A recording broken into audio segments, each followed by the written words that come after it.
আপনাকে ধন্যবাদ। অনেকদিন প্রায় হ্যাঁ, হ্যাঁ। বেশ কিছুদিন পরে আপনাকে দেখতে পেরে আহ, মনে হচ্ছে বাংলাদেশে হুম। কিছুটা বাংলাদেশের ইয়ে পাচ্ছি, টাচ পাচ্ছি। Thank you very much. আপনাকে অনেক ধন্যবাদ। আপনি সময় দিয়ে যুক্ত হচ্ছেন। অনেকদিন পরে বলছেন আপনি, অনেকদিন পরে আপনাকে প্রকাশ্যে দেখা যাচ্ছে। এতদিন কেন প্রকাশ্যে দেখা গেল না বা এতদিন পরে কেন দেখা যাচ্ছে? টু বি অনেস্টলি প্রত্যেকটা জিনিসের তো একটা টাইম থাকে, প্রপার টাইম থাকে, প্রপার কথা বলার জন্য। হুম, প্রত্যেক জিনিসের একটা পলিসি থাকে। সো এর মধ্যে দেশি বিদেশি বহু মিডিয়া আমার সাথে কথা বলতে চেয়েছেন। আমার কাছে তখন মনে হয়েছে যে, কারণ আমি আমার মাস্টার একজনই, এবং সেটা হচ্ছে আমার মাতৃতুল্য শেখ হাসিনা। তো আমি মনে করেছি যে কখন কথা বলাটা উচিত, প্রপার টাইম। তো ততক্ষণ পর্যন্ত প্রপার টাইম হয়নি দেখে কথা বলি নাই। হুম। কিছুটা সময় দেশের মানুষকে দিয়েছি বোঝার জন্য। ডক্টর ইউনূসের সোনার বাংলা, হ্যাঁ, যেখানে এখন ধ্বংসের বাংলা হয়ে গেছে। মানুষ ভেবেছিল ইউনূস সাহেব ক্ষমতা আসলে দেশের মানুষ সোনার চামচ দিয়ে ভাত খাবে। মানুষ এমন ভাবে ভাবা শুরু করেছিল, আমিও ভাবছিলাম। হ্যাঁ, তবে ওনাকে এখন বিভিন্ন নামে মানুষ বিভিন্নভাবে ডাকে। টক শোতে, টেলিভিশনে মাঝে মাঝে দেখি আমি। আমার তো ফেসবুক টেসবুক কিচ্ছু নাই, ইউটিউবে দেখি। দেখি সাংবাদিকরাই কেউ কেউ হুম। বলছেন, কেউ বলছেন কি সুদখোর, কেউ বলছেন বাটপার। তো উনি ওনার সিনিয়র মুরবি মানুষ, আমি এই ধরনের ভাষা আমার জন্য ইউজ করতে চাই না। যে একটা ভাষা আমার কাছে ভালো লেগেছে, যে দেশ ধ্বংসকারী। তো ধরেন তিনি তার মেয়াদটা তো শেষ হয়ে গেছে, এখন নতুন সরকার আসছে। এখন নতুন মেয়াদ হ্যাঁ। এসছে, হ্যাঁ। তো এখন তো এসে কেন মনে একটু হলো যে আপনি সেই টাইমটা এসেছে কথা বলার জন্য? না, এখনো এই সরকারের 6টা মাস গেছে। এই সরকারের যখন ক্ষমতা আসছিল, আহ, আপনি অত্যন্ত নামকরা সাংবাদিক, ভালো সাংবাদিক, তুখোর প্রশ্নকর্তা, হ্যাঁ হ্যাঁ। তো এটা তো আমি জানি, রাজকাহন অনুষ্ঠান থেকে জানি। তো আপনি একটু খেয়াল করে দেখেন, আমার মেমোরি অবশ্যই, আপনি আমার চেয়ে বয়সে ছোট, অনেক ছোট। তো আপনার মেমোরি আমার চেয়ে অনেক শার্প। সেটা হচ্ছে যে এই সরকারটা ক্ষমতা আসার আগে, আজকে যিনি রাষ্ট্রপতি হলেন, যদিও আমি বলছি এই সরকার বৈধভাবে ক্ষমতা আসে নাই, এটা সাংবিধানিক সরকার না, হুম। এটা ফাইনাল কথা। হ্যাঁ, কোনোদিনই সাংবিধানিক সরকার হতে পারে না, কারণ মাননীয় প্রধানমন্ত্রী পার্লামেন্ট ডাকেন নাই, পদত্যাগ করেন নাই, রাষ্ট্রপতির কাছে কোনো পদত্যাগপত্র নাই। বাট আমি ধরে নিলাম তারপরেও, জাস্ট আলোচনার স্বার্থে, যে এটা একটা সরকার এবং সাংবিধানিক সরকারই ধরে আছে, লিগেল সরকার। তো এই লিগেল সরকারটা প্রথমে যিনি এখন মহাসচিব ছিলেন, তারেক রহমান দেশে ফেরার আগে উনি একটা ইন্টারেস্টিং কথা বলেছিলেন, যে আমার ফেরা না ফেরা সবটা আমার উপর নির্ভর করে না। তার মানে কার উপর নির্ভর করে ওনাকে দেশে আসতে হয়েছে, সেটা জানি। যে কার উপরে নির্ভর করে উনি দেশে এসেছেন, কারা ওনাকে নিয়ে এসছে, কার উপরে? ওই যে এখনো ক্লিয়ার করবো না, এর পরের অনুষ্ঠানে আপনার কাছে ক্লিয়ার করবো। এই কিছুদিন পরে ক্লিয়ার হবে আপনার কাছে, আর কয়েকদিন পরেই হবে। হুম। তো ক্লিয়ার হবে, টাইম ইজ কামিং। তো এবং পরে যখন উনি আসলেন, তার আগেই যখন নির্বাচন শুরু হলো, আমি ওনাকে সম্মান করি ব্যক্তিগতভাবে। আজকে যিনি রাষ্ট্রপতি হয়েছেন, মির্জা ফখরুল সাহেব, আহ, আমি ব্যক্তিগতভাবে ওনাকে পছন্দ করি ওনার কথাবার্তার জন্য। ঠিক আছে, এটা আমি পছন্দ করি, এটা অস্বীকার করে লাভ নেই। তো ভালো ভালো কথা বলেন। এই ভালো ভালো কথাগুলি যে উনি অন্তর থেকে বলেন, আমি ভাবছিলাম আগে সত্য এটাই। বাট উনি নির্বাচনের আগে বললেন যে আওয়ামী লীগ অফিস খুলে দেওয়া হবে, খুলে দেওয়া হলো। আওয়ামী লীগের মানুষকে ভোট দিতে দিতে হবে, দেওয়া হলো। আওয়ামী লীগের লোকদের জন্য দরজা খোলা আছে। তো উনি শুধু একলা না, ওনার দেখা দেখি তখন সবাই বলা শুরু করলো। বিএনপির বড় বড় নেতারা সবাই বলা শুরু করলেন।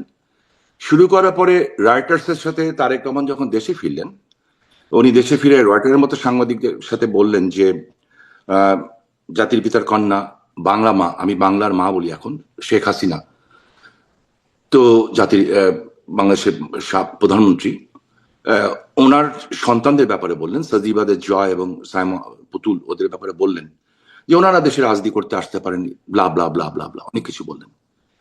বাট ওকে ফাইন, এই জন্য আমাদের উচিত যে ওনাকে টাইম দেওয়া, যে অ্যাকচুয়ালি আপনার চরিত্রটা মুখস্থ উন্মোচন করার জন্য, হুম। যে আপনি কি নাটক করছেন। 21শে আগস্টের ঘটনা যারা ঘটিয়েছে, তারা এত উদার কেমন করে হলো এত তাড়াতাড়ি? হ্যাঁ। তো এই জিনিসটা দেখার জন্য একটু সময় দরকার ছিল। আমরা দেখলাম। আমি আপনাকে ছোট্ট একটা উদাহরণ দিই, ছোট্ট, একেবারে ছোট্ট। বাট এই ছোট্ট উদাহরণটা আমার মনে হয় যে যে কোনো বিবেকমান মানুষের কাছে, সে আওয়ামী লীগ করুক, বিএনপি করুক, জাতীয় পার্টি করুক, কিংবা কোনো পার্টি করুক, কিংবা না করুক, না করা লোক তো বেশি সংখ্যায়, তাদের বিবেকে লাগবে। ধানমন্ডি 32 নম্বরে 15ই আগস্টে দুটো বোন গেল, দুটা মেয়ে গেল, অল্প বয়সে দুটো মেয়ে গেল। কেন? ওরা জাতির পিতার কে রেসপেক্ট জানাতে চায়, ওরা বঙ্গবন্ধুকে সম্মান জানাতে চায়, ওখানে যে ওরা হয়তো ফুল দিতে চায় কিংবা দোয়া করতে চায়, হোয়াট এভার ইস, তাদের সাথে কি আচরণ করা হয়েছে, তাদের কি গায়ে হাত দেওয়া হয়েছে, এটা আপনাদের মাধ্যমে আমিও দেখেছি, সারা দেশবাসী দেখেছে, বিশ্ববাসী দেখেছে। আর একটা ছেলে সরল স্বীকারোক্তি দিল যে আমি ওনাকে ভালোবাসি, এই জন্য এখানে এসেছি ওনাকে শ্রদ্ধা জানানোর জন্য। সেই ছেলেটাকে কিভাবে বেধড়ক ভাবে মারা হলো, এটা আপনিও দেখেছেন, আমিও দেখেছি, সবাই দেখেছি। সো এইটুক সময় আমাদের দরকার ছিল মুখোশ উন্মোচন করার। তারপরেও তো যারা দেশকে এইটা করে ফেলবেন, এটা কিন্তু করে ধরেন ফেলবেন, আপনাদের মুখোশ তো তার আগেই তাদের সামনে উন্মোচিত হয়ে গিয়েছিল, মানে তারা তিনি যিনি প্রধানমন্ত্রী তিনি দেশে ফিরতে পারেন নাই, আপনারা এখন যে অবস্থায় আছেন আপনাদের শাসনামলে তিনিও দেশে ফিরতে পারেন নাই, তার মা তিনিও নির্যাতিত হয়েছেন, জেলখানায় ছিলেন, অনেক বয়স্ক মানুষ, একজন বয়স্ক নারী, অসুস্থ নারী, এই নিয়ে অনেক কথা হয়েছে সেই সময় আপনাদের সাথে। মানে তাকে আপনারা উদার হবেন এটা ভাবলেনই বা কি করে? না, উদার হবে এটা ভালো নয়। এই কারণে আপনাকে আমি দায়িত্ব নিয়ে বলতে চাই একটা কথা, যেটা হচ্ছে বেগম খালেদা জিয়া, মানে আল্লাহ ওনাকে ব্যস্ত নসিব করুক, আপনার অনুষ্ঠানেও কিন্তু যখন ডিবিসিতে আপনি অনুষ্ঠান করতেন, উনি যখন অসুস্থ ছিলেন, আমি কিন্তু ওনার জন্য দোয়া চেয়েছি, হ্যাঁ। আমি পার্সোনালি। আমি যা বলি এটা কিন্তু পার্টির স্টেটমেন্ট না, প্রত্যেকটা মানুষের একটা ব্যক্তিগত স্টেটমেন্ট থাকে। আপনি একটা জার্নালিস্ট, এরকম আরো হাজার জার্নালিস্ট আছে, কিন্তু সবাই যে আপনার মতো করে কথা বলবে তা তো না। আপনার একটা আইডিওলজি আছে, আপনার একটা চিন্তা ভাবনা আছে, আপনার একটা চেতনা আছে, আপনার একটা লক্ষ্য আছে, আপনার লক্ষ্য দিয়ে আপনি বিচার করবেন। হ্যাঁ, জনগণও আপনার আমার কথাটাকে ওনাদের মতো করে বিচার করবেন। খালেদা জিয়ার সময় আপনি দেখেন, তার আগে কিন্তু আজকে 21শে আগস্ট এই বিএনপি সরকারই জাতির পিতা কন্যাকে মেরে ফেলার জন্য গ্রেনেড হামলা করেছিল, 24 জন মানুষ মারা গেছিলেন, শেখ হাসিনা বেঁচে গেছিলেন, এটা কেউ বাঁচায় নাই তাকে, আল্লাহ তাকে অলৌকিকভাবে বাঁচিয়েছেন। কাদের সময় হয়েছিল? বিএনপি সময় হয়েছিল। তারপরেও কিন্তু জাতির পিতার কন্যা শেখ হাসিনা যখন ম্যাডাম খালেদা জিয়া অসুস্থ হলেন, তখন উনি কিন্তু তাকে নিয়ে হাসপাতাল থেকে বের করে নিয়ে তাকে বাসা থাকার সুযোগ করে দিয়েছিলেন। এটাকে বলে আমার মনে হয় সহানুভূতি এবং ভদ্রতা। এবং তার আমলে কিন্তু তাকে মেরে ফেলার চেষ্টা করা হয়েছিল। বঙ্গবন্ধুর হত্যাকারীদেরকে নিয়ে পার্লামেন্টে বসানো হয়েছিল, বঙ্গবন্ধুর হত্যাকারীদের নিয়ে। তো এইগুলির পরিপ্রেক্ষিতে আর তারেক রহমান সাহেবের কনভিকশন হয়েছিল, এই কনভিকশন তো এফবিআই এসেও সাক্ষ্য দিয়েছে। তো যেহেতু এফবিআই এসেও সাক্ষ্য দিয়েছে এবং কনভিকশন হয়েছে, তো ওই কনভিকশন ফেস করার সাহস ওনার ছিল না। যেটা জাতির পিতার কন্যাকে ক্যাঙ্গারু কোর্ট আজকে ফাঁসি হয়েছে, উনি বলেছেন আমি যাবো তার মধ্যেও। এবং ভেরি ইন্টারেস্টিং, দেখেন মানুষের ভিতরে যখন দুর্বলতা থাকে না থাকে, তখন মানুষ এই সাহস দেখায় যে ফাঁসির অর্ডার দিয়েছে, আমি ফাঁসির কাজটি যাবো, দরকার হলে কি হবে ওইটা আমরা দেখবো সামনে। বাট থিং ইজ দ্যাট, যে আওয়ামী লীগ সরকার চলে যাওয়ারও 1 বছর পরে কিন্তু তারেক জিয়া দেশে ফিরেন নাই, তারেক জিয়া দেশে ফিরেন নাই। এবং যখন কেন ফিরছেন না এই প্রশ্ন যখন ব্যাপকভাবে আলোচিত হচ্ছে, একটা পর্যায়ে যে তিনি বলেছেন যে আমি ফেরাটা আমার উপর নির্ভর করে না, অন্য কারোর উপর নির্ভর করে। তার মানে নিশ্চয়ই বাংলাদেশের কোন মানুষের উপর নির্ভর করে না, বিদেশি রাষ্ট্রের উপর নির্ভর করে। এবং আরো ইন্টারেস্টিং হচ্ছে যে বিএনপির নির্বাচন, আমি শামীম ওসমান, আমি আমারটা আমি দায়িত্ব নিয়ে বলছি, অন্য কোনটা বলবো না। আপনি জানেন যে আমার বাড়িঘর পুড়িয়ে দেওয়া হয়েছে, আমাদের বাড়িঘর পুড়িয়েছে, আমার কোনো আপত্তি নেই। কিন্তু যে বাড়িতে আওয়ামী লীগ তৈরি হয়েছিল, আমার দাদার বাড়ি খান সাহেব ওসমান আলী, যে বাড়িতে আমি একলা তো থাকিনি, ঠিক আছে, আমার 4টা বিধবা চাচি থাকতেন না বাড়িতে। যেদিন 32 নম্বরটা ভেঙে দেওয়া হলো, তারপর দিন ওই বাড়িটাকে যে ভেঙে ফেলা হলো, গুড়িয়ে দেওয়া হলো। আচ্ছা ঠিক আছে, তার আগেই কিন্তু 19শে জুলাই নারায়ণগঞ্জে একটা ঘটনা, আপনি পরে আসবো। তো আমার সমস্ত ট্রান্সপোর্ট বাস সব পুড়িয়ে দিয়েছে, আমরা কিন্তু ক্ষমতায় ছিলাম। এখন এআই দিয়ে বিভিন্ন কথা বলানো হচ্ছে, আমি এত আধুনিক না, এআইটাই বুঝি না খুব একটা।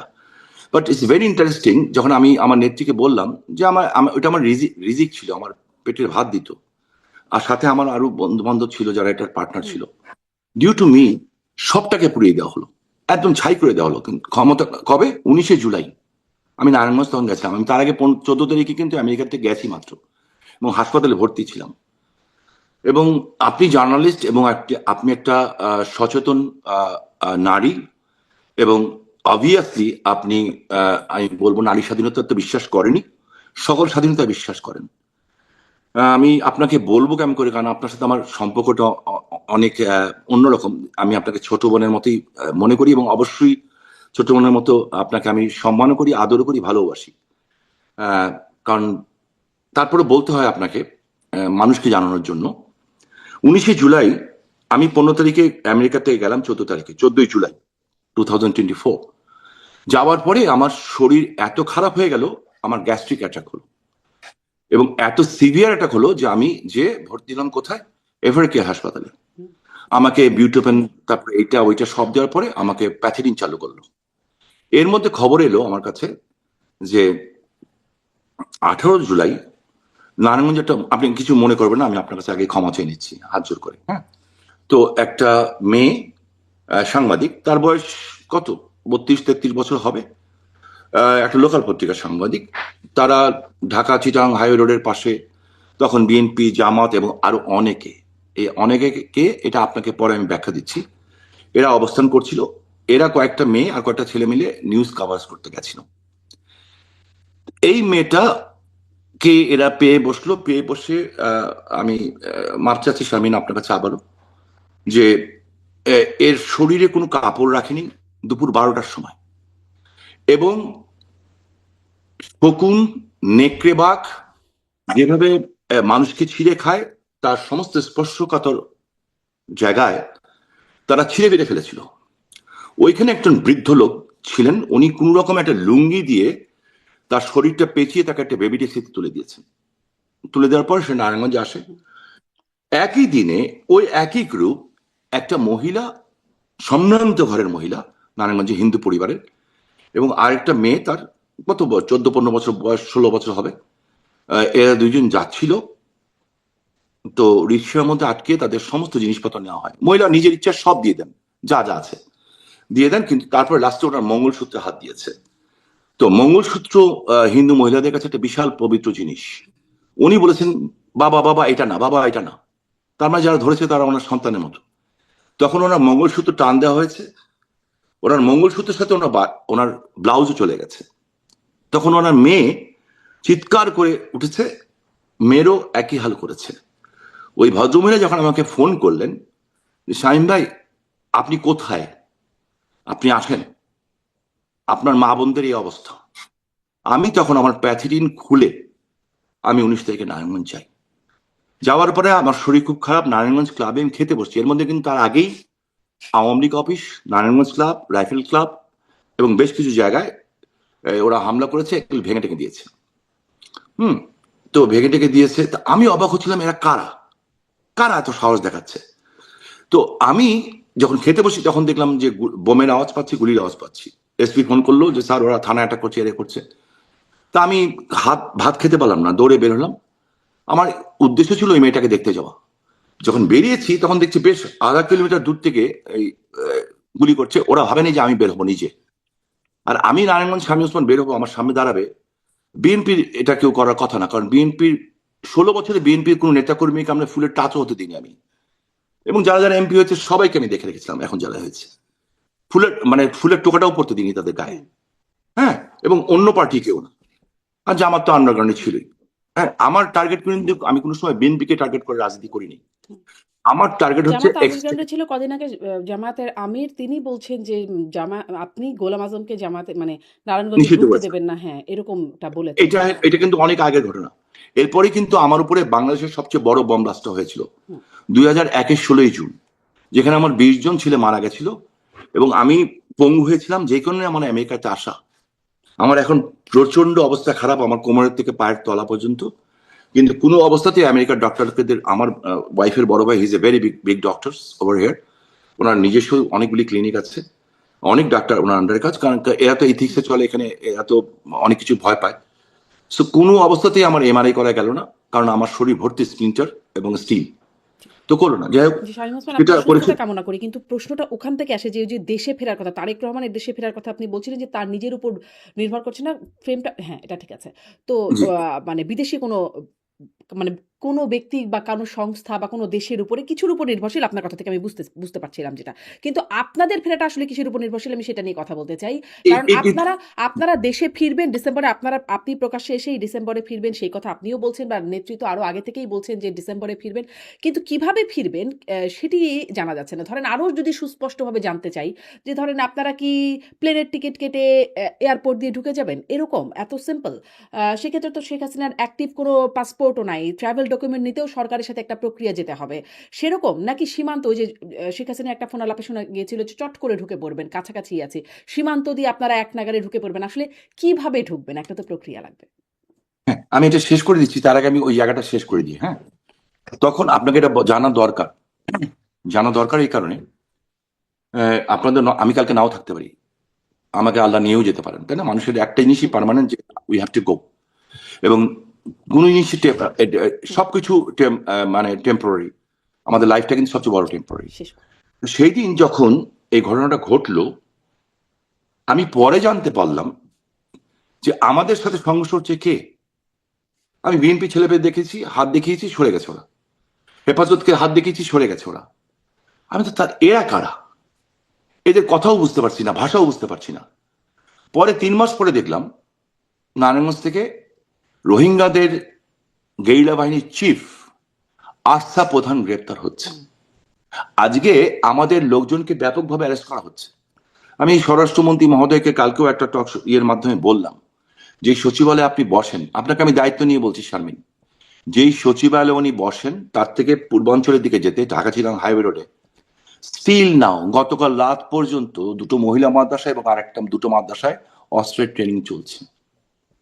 ঢাকা শহরে হেভি আর্মস সহ, মানে হেভি বলতে হেভি, হালকা পাত্র অস্ত্র না, 14,000 আল কায়দা, লস্কর এ তৈয়বা এবং আরসা এরা কাজ করছে। ঠিক আছে, সেই কারণেই আমি ওইখানটাই আসি। সেই কারণেই আমাদের বাড়ি ঘর সব ভেঙে দেওয়ার পরেও আদর্শিক কারণে আমার নেত্রী একটা বক্তব্য দিয়েছিলেন, হালকা করে আপনি দেখেন, মেমোরাইজ করে দেখবেন, যে স্বাধীনতা বিরোধী শক্তি যাতে ক্ষমতা আসতে না পারে।